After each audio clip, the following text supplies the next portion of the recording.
Bem-vindos a mais uma aula de JavaScript. Agora vamos estudar o objeto Math. O objeto Math, pessoal, como o próprio nome diz, ele se destina aqui a auxiliar você a criar scripts para realizar operações matemáticas. Agora, diferente dos outros objetos, o objeto Math não tem um método construtor. Você não vai criar um new Math e sair utilizando as funções desse método. Tanto as funções como as propriedades desse método são estáticas, ou seja, você vai acessar diretamente a partir da classe Math. As propriedades que nós temos aqui no objeto Math são na verdade aqui constantes matemáticas notáveis, né? Então, por exemplo, nós temos aqui a propriedade E, que é o número de Euler. O número de Euler, pessoal, é a base dos logaritmos naturais. Nós temos aqui ln2, que é o logaritmo natural de 2. Nós temos o ln10, que é o logaritmo natural de 10. E aí, aqui nós temos aproximadamente o valor que ele equivale. Nós temos aqui o log2, que é o logaritmo na base 2 de Euler, né, do número de Euler. Nós temos o log10, que é, na verdade, aqui o logaritmo na base 10 do número de Euler. Nós temos aqui π representando a constante matemática π. Nós temos aqui sqrt1, underline 2 aqui, que na verdade ele retorna a raiz quadrada de 1 dividido por 2.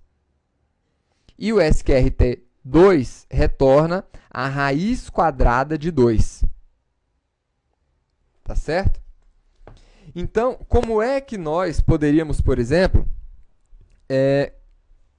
executar essa fórmula aqui, uma fórmula matemática tradicional, né? Vamos aqui. Se a gente quisesse descobrir aqui o comprimento de uma circunferência. Em matemática, a gente sabe que o comprimento de uma circunferência é igual a 2 vezes π e o raio da circunferência. Traduzindo isso aqui para a linguagem de script, nós teríamos aqui 2 vezes π vezes o raio.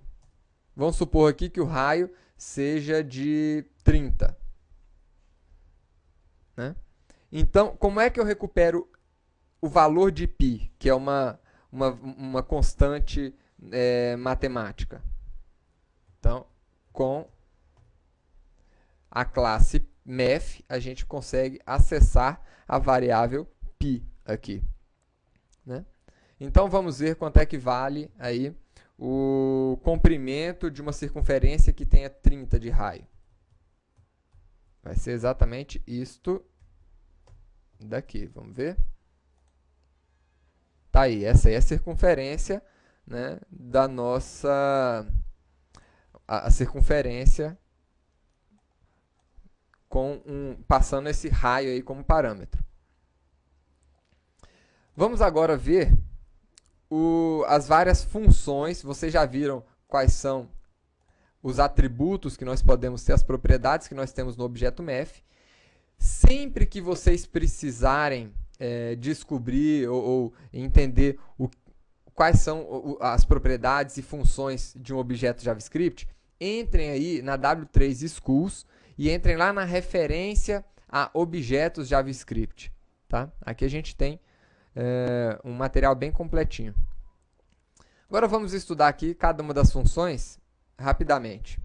Né? Vamos primeiro aqui para a função ABS. A função ABS ela retorna o valor absoluto de um número. Então vamos pegar aqui math.abs menos 3. Então, o valor absoluto de menos 3 é 3. Não é isso? o valor absoluto de 3 continua sendo 3. Né? E se nós colocarmos aqui um valor 3.7, por exemplo, o valor absoluto é 3.7. Tá certo? Nós temos também aqui a função max. A função max, ela vai retornar o número de maior valor dentro de um conjunto. Então, eu vou colocar aqui o número 2, número 3.7, número menos 5, número 9. Qual é o maior desses números? Vamos ver? Tá aí, o maior de todos os números que eu passei aqui na lista é 9.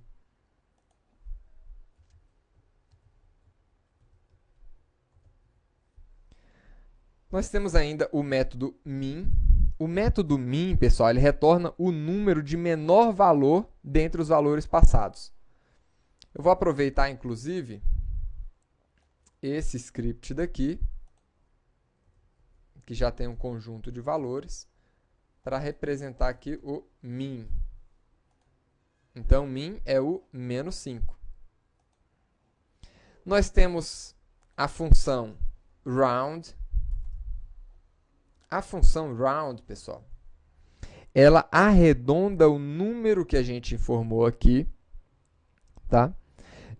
Para o número inteiro mais próximo. Então, por exemplo, 3.7, o número inteiro mais próximo é 4. Mas e se eu tivesse colocado aqui 3.2 ou 3.3? Aí o número inteiro mais próximo é 3. É assim que funciona o round. E nós temos outras funções aqui para arredondamento. Só que enquanto o round ele arredonda para o mais próximo, eu tenho outro aqui, que é o floor. Floor, ele arredonda sempre para baixo. E eu tenho um outro aqui, que é o sail, que arredonda sempre para cima. Então, vamos ver aqui. O floor ele arredondou para 3.3 e o sail para 4. Aliás, o floor ele arredondou para 3, que é o inteiro mais próximo, é o inteiro para baixo mais próximo, e o sail arredondou para 4, que é o inteiro para cima mais próximo. Nós temos ainda a função poll. A função poll, ela eleva um número a uma determinada potência, né? Então, poll, que na verdade significa potência, eu posso informar aqui, ó, 2 elevado a 2, ou 2 elevado ao quadrado, dá quanto? 4, né? 2 vezes 2. E 2 elevado a 6? 64. Então, poll é a função que nós temos para elevar um determinado número a uma dada potência. Eu tenho ainda o método sqrt. sqrt, ela extrai a raiz quadrada de um número. Então, vamos extrair a raiz quadrada de 2, por exemplo. Raiz quadrada de 2 é igual a 1.4142, tal. E a raiz quadrada de 4? Vamos extrair? É 2, olha aí. Né? Nós temos ainda uma outra função muito importante desse objeto math, que é utilizada com muita frequência, que é a função random. Essa função random, pessoal, ela retorna um número dinâmico, né? Ela retorna um número randômico. Então, isso aqui funciona como se fosse uma roleta, onde vai dar um número compreendido entre alguns números. E esse número ele compreende entre quais números? Entre o número 0 e o número 1. Então, random, ele vai retornar sempre um número entre 0 e 1. Tá? Então, 0.74, tal, é o número que ele gerou para mim. É um número randômico, pessoal. Para que a gente utiliza isso? Né? Por exemplo, se eu quiser gerar números decimais de 1 até 10, como esse número aqui é um número de 0 até 1, eu poderia multiplicar esse número por 10. Assim, a gente vai ter um número aqui, ó, de 0 até 9, né? De 0 a 10. Então, a gente poderia utilizar essa função para criar números aleatórios. Né? Então, por exemplo, deixa eu criar um número aqui. Um número aleatório. Eu gostaria de criar um número, né, entre 1 e 10. Então, ou então entre 0 e 9. Eu vou pegar esse número e vou arredondar ele para baixo.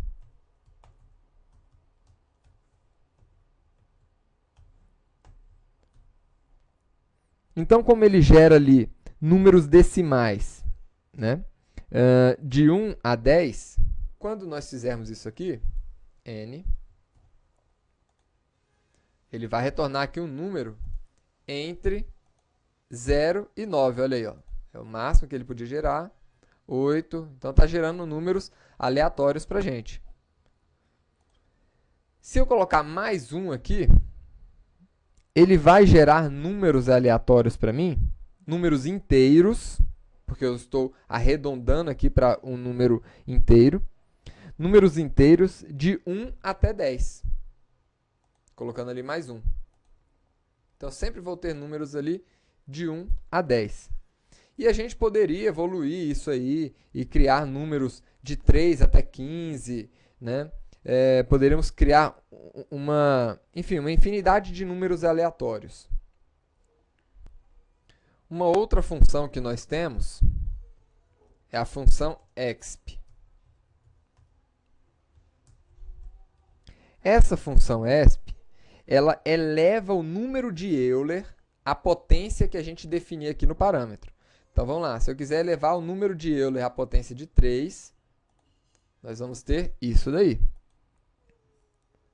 Eu tenho ainda a função log, que extrai o logaritmo natural, né, do número que nós informamos aqui no parâmetro. Tá? Então, vamos ver qual é o logaritmo natural de 3. 1.09861, tal. Nós ainda temos a função sin, que retorna o valor do seno do ângulo que nós informarmos aqui dentro. Né? Então, vamos ver o seno do ângulo 3. É esse aí. Nós temos o cosseno de um determinado ângulo. Então, tá aí. Esse é o cosseno. Nós temos a tangente.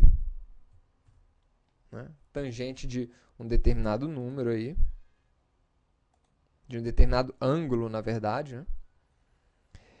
E nós temos também o método assim, que retorna para a gente um valor numérico em radianos, representando o arco cujo seno informado aqui dentro, né,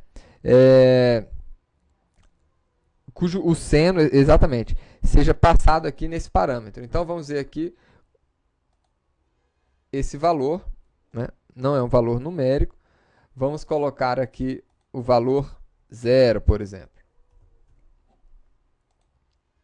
Pronto, aí sim.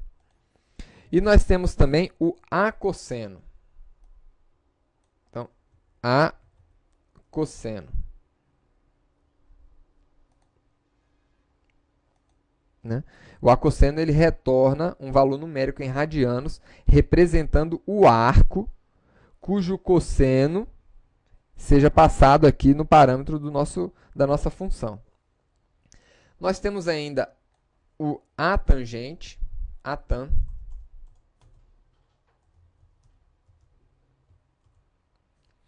que retorna um valor numérico entre menos π dividido por 2 e π dividido por 2, representando o arco em radianos, cuja a tangente a gente está passando aqui como parâmetro da função. Então, vamos ver aqui. E nós temos ainda o Atan2. Né? Esse Atan2, ele retorna um valor numérico entre menos π e π, representando o arco em radianos, cuja tangente é igual ao quociente dos dois parâmetros que a gente está informando, que a gente vai informar nessa função aqui. Então, os dois parâmetros que eu vou informar vai ser 1 e 1, por exemplo. E aí está o resultado. Então, pessoal, é para isso que serve o nosso objeto MEF, exatamente para realizar esses cálculos matemáticos. Espero que vocês tenham gostado da aula de hoje e nos vemos aí na próxima aula.